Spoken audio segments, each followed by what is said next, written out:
संपन्नता की ओर बढ़ते कदम, परमात्मा इशारे।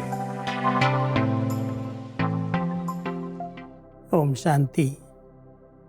परमात्मा पिता ने हम सबको एक बहुत गहरा राज सुनाया है। जो आधा कल्प के पुराने भक्त हैं, उन भक्तों को ही भक्ति का फल एक ज्ञान प्राप्त होता है।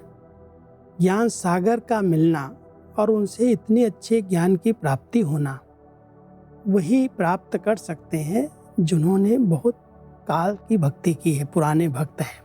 तो परमात्मा अपने बच्चों को कहते हैं कि आप बच्चों ने बहुत काल से भक्ति की है, इसलिए ज्ञान सागर बाप मिला है, इतना ऊंचा ज्ञान मिला है। अब ज्ञान स्वरूप स्थिति में रहो तो इच्छा मात्रम अविद्या बन जाएंगे।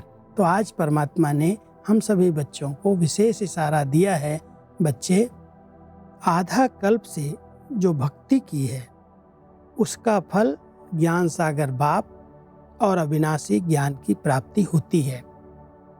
जिस ज्ञान से ज्ञानी तू आत्मा बन जाते हो, ज्ञान सागर और ज्ञान में समाये हुए हो, इसलिए इच्छा मात्रम अविद्या हो। कोई भी अप्राप्ति व इच्छा आपके पास रह नहीं सकती। अगर कोई को हद की कोई इच्छाएं हैं, कोई अप्राप्ति का अनुभव होता है, तो चेक करना चाहिए क्या मैं ज्ञान सागर में समाया हुआ हूँ, ऐसी ज्ञानी तू आत्मा हूँ, ज्ञान स्वरूप हूँ। तो हम सबको भक्ति का फल अविनाशी ज्ञान प्राप्त हुआ है, ज्ञान सागर बाप मिला है।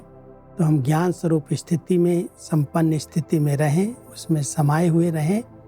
इसलिए परमात्मा हम सभी बच्चों को कहते हैं, आपकी सब इच्छाएं अपने आप पूरी हो जाएंगी। आप प्राप्ति स्वरूप आत्माएं हो, भक्ति का फल आपको प्राप्त हुआ है, इसलिए कोई हद की कामना रह ही नहीं सकती। आप बच्चे मेरे इच्छा मात्रम अविद्या हो और ऐसी स्थिति में रह करके सबको दान देते चलो। ओम शांति।